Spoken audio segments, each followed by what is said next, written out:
Bonjour. Bonjour Virginie. Comment ça va? Je vais bien et toi? Eh ben ça va très bien. Tu veux rentrer? Allez, tu m'accueilles chez toi, donc on est dans le Gers. Voilà, tout à fait. Tu es dans le Gers à Valence-sur-Baïse. Et si tu veux, je te fais rentrer. Je Allez. te fais visiter mon appartement. Je te fais visiter ma chambre en premier temps, vu qu'elle est juste en face à l'entrée. Comme ça, on commence par là et on finira par le salon. C'est parti. Allez, on est parti. Alors, voilà. Bon, tu vas dire qu'elle est très grande pour moi. Bah, elle est très jolie en tout cas. Voilà.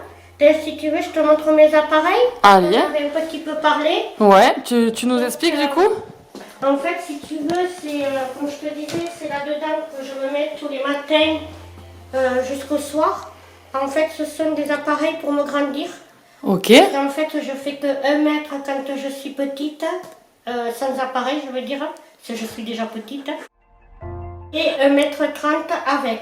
C'est-à-dire que ça me sert à être plus libre dans mes démarches de tous les jours. D'accord. Si tu veux, pour la marche et tout, ça me fatigue beaucoup moins. J'enfile mes pieds et ma jambe dedans. Et ce qui va couvrir ici, ce seront mes cuisses. D'accord. Voilà, ça me maintient pour la marche en fait. Ça fait 28 ans que je porte ces appareils.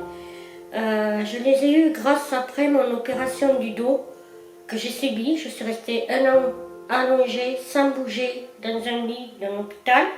Et en fait, mon chirurgien qui m'avait opéré de mon dos m'avait proposé ce genre d'appareillage pour faciliter la marche au quotidien. Donc effectivement, on a trouvé ce système, à savoir que je suis la première en France à les avoir eus. Donc je les ai eus en 1989.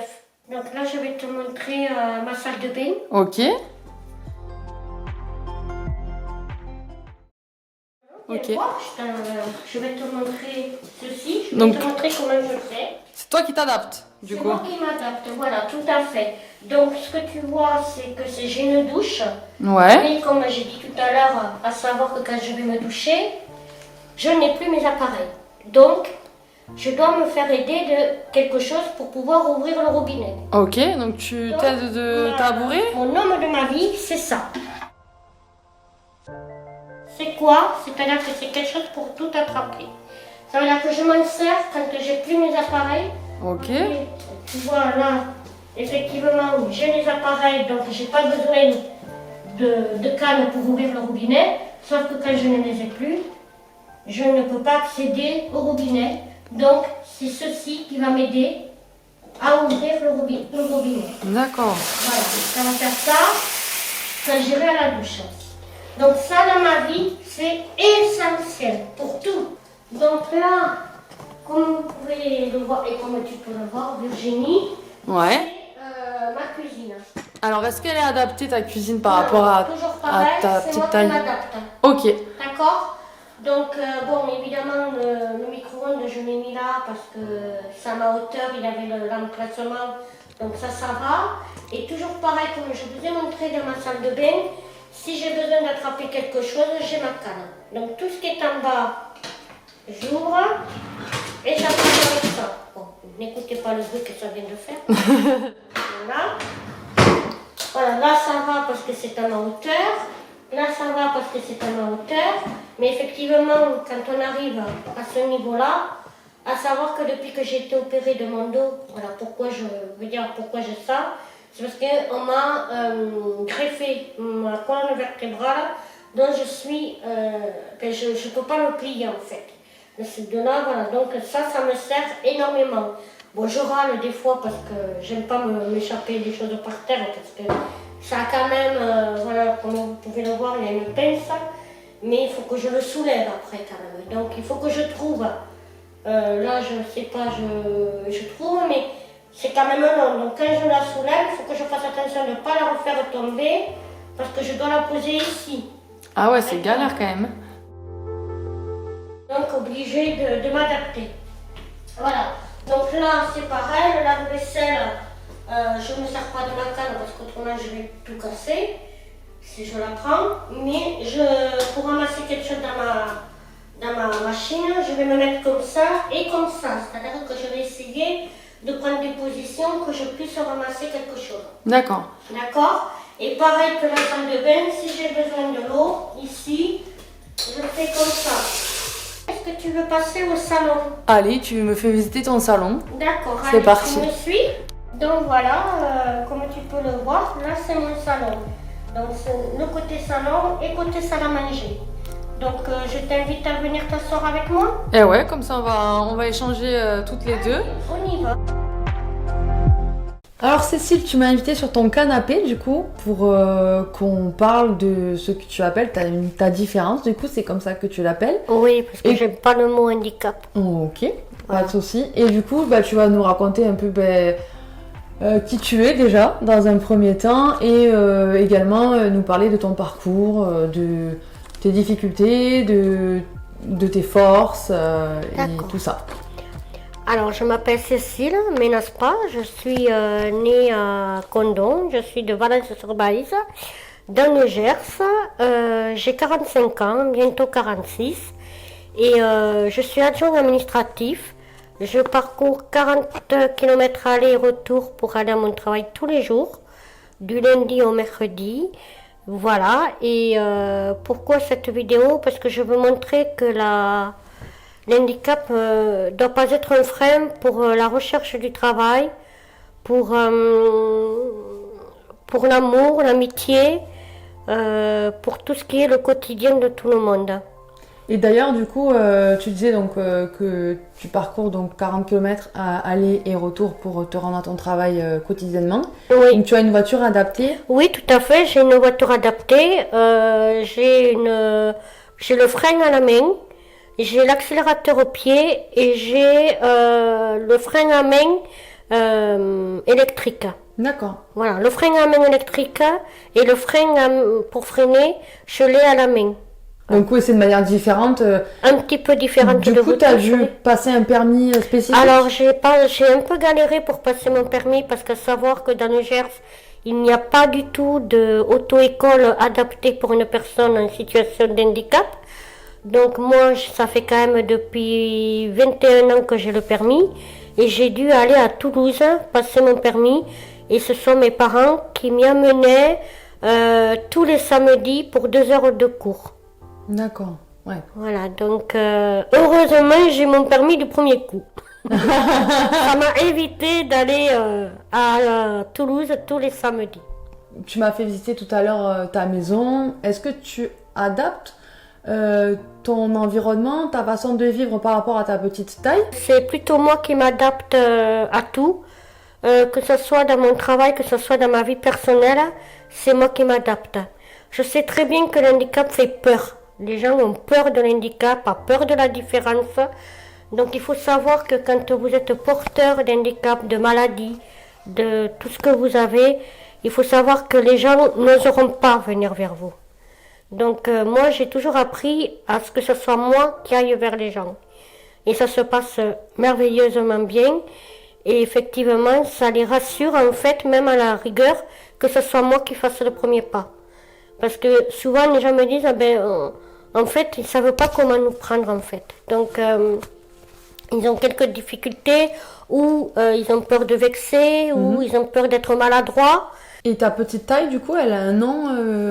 Alors nom moi j'ai un spécifique. nanisme diastrophique, c'est-à-dire que j'ai le handicap le plus grave entre guillemets de nanisme, c'est-à-dire que moi je fais 1 mètre parce que je porte des appareils et ensuite 1,30 m avec. Et tu me disais du coup que tu n'as pas de cartilage ou très peu Voilà, du coup, dans le c'est corps. En ça, fait. c'est-à-dire que j'ai très très peu de cartilage. Donc c'est pour ça que je n'ai pas pu grandir en fait. D'accord. Et à quel âge du coup on t'a détecté ce. Alors nanisme? moi en fait, pour dire, c'est que ma maman quand elle m'attendait, elle ne me sentait pas en fait. D'accord. Donc au 7e mois ou 8e mois de grossesse, enfin, ou plutôt 7e mois, ils ont fait une échographie et ils se sont aperçus qu'en fait j'étais collée au placenta. D'accord. D'où vient que mon développement ne s'est pas fait. Et du coup, comment tu as grandi avec cette différence-là Je l'ai vécu normalement. En fait, j'ai des amis sur qui je peux vraiment compter, qui sont là. Je suis comblée de bonheur avec eux. Voilà, j'ai des cousins, j'ai des cousines qui ont toujours été là pour moi, ils n'ont jamais fait de différence. J'ai toujours joué avec eux, j'ai jamais été mise à l'écart. Désolée, c'est toujours des sujets un peu fracas pour moi. Mais bon, je vais c'est l'amour aussi qui te porte tout simplement en fait. Oui, j'ai beaucoup, voilà, et j'ai beaucoup de petits enfants autour de moi que j'aime, qui m'apportent énormément. Et dans ta situation personnelle, du coup, tu es en couple, Alors actuellement, effectivement, je suis avec quelqu'un, mais voilà, je ne citerai pas de personne parce que voilà, mais oui, je suis heureuse dans ma vie personnelle, dans ma vie amoureuse. Et dans ta vie professionnelle aussi, tu as des Et dans ma vie professionnelle, je suis très bien aussi. Ils ont bien adapté mon poste de travail. Donc ça a été un moment assez compliqué pour moi parce que c'est vrai que quand on vient de déménager dans mon milieu du travail et j'avais pas un poste vraiment adapté, donc c'est de là où vraiment mes soucis de dos sont arrivés aussi. Et j'ai dit, même j'étais à la limite d'arrêter de travailler, mais c'est pas moi ça, c'est pas moi qui viens de m'arrêter, mais non, je pouvais pas arrêter. Et, donc j'ai foncé et j'ai dit ce qui n'allait pas à ma chef, à mon directeur, et ils m'ont écouté, ils ont mis tout en place et aujourd'hui je suis très bien sur mon poste de travail. Voilà, je fais mon travail avec amour et déterminé. Est-ce que tu as subi des discriminations par rapport à ta petite taille auparavant? Alors, j'ai pas souffert dans mon enfance parce que dans mon enfance, comme je dis, j'ai toujours été considérée comme un enfant normal. Donc pas de discrimination à l'école, les enfants m'adoraient, voilà, tout le monde était à mes petits soins, donc aucun problème, les professeurs c'était pareil, les instituteurs aussi m'ont toujours considérée comme une petite fille. Après, même si je peux le dire à l'école, quand j'ai été opérée des jambes, j'étais opérée des genoux, j'avais un transat. Et je me mettais au fond de la classe et tous les enfants, tous mes camarades se levaient pour m'amener un livre ou pour m'apporter tout ce qui pouvait m'aider pour écrire et même ils écrivaient pour moi. Il y avait une solidarité aussi. Il y avait une très grande solidarité au niveau de l'école. Et ensuite, là où j'étais un petit peu discriminée, c'est lorsque j'ai voulu rentrer dans la vie active. La recherche du travail. Voilà, la recherche du travail, ça m'a été un peu compliqué. Parce que je m'étais présentée à quelques postes et ces quelques postes-là m'a fait très mal parce on m'a bien fait ressentir que je n'étais pas une personne normale. D'accord. Et tu as une anecdote par rapport à ça? Oui, bien sûr, j'en aurais plusieurs. Sur 2 postes où je m'étais présentée, que ça m'avait fait super mal. C'est un où c'était un poste d'adjoint administratif dans une société du Gers, quand je me suis présentée, on m'a demandé comment j'allais faire pour attraper des dossiers qui étaient tout à fait en haut, qu'ils n'avaient pas envie d'acheter un escabeau pour moi. Enfin voilà, ça fait très mal, parce que je me dis qu'il y a quand même des solutions. C'est les mentalités arriérées, quoi. Ils sont complètement ils sont pas arriérés, ils sont Gers un peu, oui. Et ensuite, deuxième poste, c'était sur un autre secteur, où on m'a dit qu'on ne me prendrait pas parce que je ferais peur aux enfants. Voilà, donc là, j'ai eu beaucoup de mal à l'accepter. Bien sûr, c'est inacceptable des propos comme ça. Voilà, parce que surtout que la personne qui m'a dit ça me l'a pas dit directement, me l'a dit par un tiers. Pour moi, c'était un peu inadmissible, mais je ne me suis pas démontée. 6 ou 7 mois après, j'ai retrouvé une place qui était exactement la même, mais pas au même endroit. Et là, j'ai été prise. Et là, en plus, tu as travaillé avec des enfants. J'ai travaillé avec c'est plus des adolescents, mais j'y suis restée quand même bien 8 ans. Voilà, ils étaient toujours là pour moi, même s'ils savaient que j'étais quand même là pour les surveiller et que je faisais des choses adultes, que c'était des ados, ils m'ont toujours respecté. Ils n'ont jamais été... ils m'ont jamais dit un mot de travers, jamais rien... Au contraire, c'était vraiment fabuleux. Parfois, on pointe du doigt les enfants, mais Mais parfois, ce sont les adultes qui ont Moi, les comportements les plus Moi, détestables. les enfants, c'est pour ça que je vous disais tout à l'heure que c'est à moi qui vais vers les personnes. Tout bête, je vais au supermarché. Vous avez un enfant qui va vous regarder. La maman dit souvent, arrête, ne la regarde pas. Voilà. Elle ne sait pas expliquer à son enfant. En fait, elle est gênée de savoir comment elle peut expliquer à son enfant. Moi, j'y vais, je dis, madame, est-ce que vous permettez que je lui explique moi ce que j'ai? Et là, la maman, elle sourit. Elle dit, ah mais oui, mais totalement, je suis tout à fait d'accord que vous expliquez à mon enfant ce que vous avez. Et là, il y a un contact qui se noue. Et là, l'enfant, eh ben, je lui dis toujours, voilà, je lui explique mon handicap. Pourquoi cette différence avec elle ou avec lui, ou parce que souvent c'est pourquoi je suis petite, pourquoi tu n'as pas grandi. Ben moi j'explique avec les mots enfant et à la fin je lui dis si tu veux pas rester comme moi tu manges de la soupe. Et ça marche. Voilà, c'est vraiment. Tu utilises beaucoup l'humour aussi dans ton quotidien et dans ta manière d'appréhender toujours. Ta différence. J'ai toujours pris tout en dérision et moi, surtout vis-à-vis des enfants, j'essaie toujours de leur expliquer avec des mots simples et souvent ça passe comme une lettre à la poste. Même au contraire, des fois j'ai les petits qui me suivent dans le magasin et qui ont envie d'être avec moi et que la maman dit non, mais non, elle t'a expliqué la dame, tu la laisses tranquille. Mais je trouve ça tellement chou. Ouais, c'est mignon, ouais. Mais c'est pour dire, voilà, faut pas vouloir à ces gens qui n'osent pas raconter à leurs enfants ou parce que voilà c'est compliqué d'expliquer la différence à un enfant. Alors qu'en fait avec des mots simples on peut tout expliquer tout à fait. Parce que tu as déjà entendu des clichés, des idées reçues que tu souhaites moi après je suis pas trop sectaire en fait. Moi je suis quelqu'un qui moi je vis avec les gens que je vis. Je veux dire je vais pas me mettre dans une association parce que je suis petite, je suis pas comme ça. Alors, comme je dis, heureusement que ça existe parce que moi j'ai su certainement vivre avec mon handicap et pouvoir avoir des gens aussi qui m'ont aimé comme j'étais. Est-ce que tu as déjà entendu des clichés ou des idées reçues Est-ce qu'on t'a déjà posé des questions complètement débiles Moi j'ai une anecdote, moi ça m'a toujours truc, c'est qu'on dit toujours que une personne naine est méchante. Et ça m'a toujours... j'ai dit, ben non, on n'est pas méchant. Alors après, il peut y avoir... C'est vrai que le nanisme est quelque chose quand même de fort. C'est vrai qu'on est quand même différents.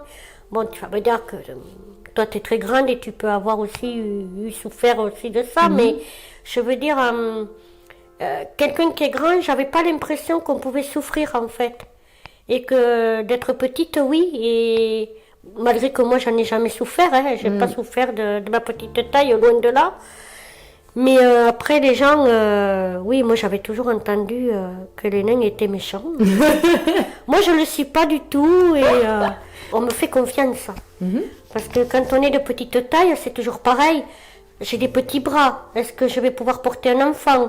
Est-ce que je vais pouvoir... est-ce que je vais pas le faire tomber? Et ça, je dis un grand merci à mon entourage parce que je suis quand même 4 fois marraine. Et c'est vrai que mon rôle de marraine, on me l'a donné et on me fait entièrement confiance. C'est vraiment, je les garde. C'est un rôle qui t'épanouit aussi. Je suis épanouie parce que moi, j'ai pas pu avoir d'enfant. Donc, c'est la seule chose qui m'a beaucoup gênée dans ma vie, c'est que j'ai pas pu donner la vie, mais c'est pas grave. Hein. Après, tu donnes l'amour autrement, du coup. Voilà, tout à fait, je le donne autrement, je donne cet amour aux enfants qui m'entourent et je les aime plus que tout. Qu'est-ce que ta différence, du coup, t'as apporté dans ton quotidien et dans ta personnalité, en fait? Mon handicap, ma petite taille... Ta différence. Ma différence, C'est-à-dire, on dit pas handicap. Oui, voilà, c'est vrai, on ne dit pas handicap, parce que j'aime pas ce mot. Moi, j'aime pas ce mot parce que, voilà, c'est trop fort pour moi, voilà. Mais naine, avant, je détestais dire naine, c'était trop fort pour moi. Mais je le prends tellement en dérision aujourd'hui. Et oui, c'est ce que tu me disais. Donc aujourd'hui, je suis naine, voilà. Qu'est-ce que ça m'a appris? Ça m'a appris beaucoup. Déjà, sur ma personnalité, on est obligé d'avoir une bonne personnalité, parce que comme je disais tout à l'heure, si on n'a pas une bonne personnalité, je serais seule aujourd'hui. D'accord. Parce que je pense que les gens ont peur, ils viennent pas vers toi. Tu penses qu'ils ont peur de la différence? Oui. Et qu'est-ce qui fait, du coup, que tu as tant d'amour autour de toi qu'est-ce que tu as dans ta personnalité aussi Parce que je suis rigolote. Hein. Donc, du coup, et tu penses que ça vient de ta différence aussi, que ça t'a apporté une force Ah oui, tout à fait, oui. Oui, je pense que c'est moi, c'est mon caractère, il est comme ça. Et ça m'a donné une force. Et moi, je dis toujours, de toute façon, j'ai pas le choix. Et donc, donc, il vaut mieux le prendre plutôt positivement que négativement. Voilà. Et c'est vrai que après, je dis pas, l'entourage, j'ai fait beaucoup. Hein. C'est sûr que j'ai pas souffert de ça. Et celle qui a cru énormément à ma vie, c'est ma grand-mère, qui est plus là. Voilà. Elle a été. Ma grand-mère, elle est plus ici. Et quand je suis née, elle a dit, elle vivra parce qu'elle a tout dans ses yeux. Ah ouais. C'est voilà. Et elle est plus de ce monde, mais. Déjà enfant, t'avais cette force de caractère à travers ton regard, du coup. Oui. Ouais. Et elle y croyait et elle a bien cru. Ah ouais. Elle y a bien cru et elle s'est pas trompée, ouais.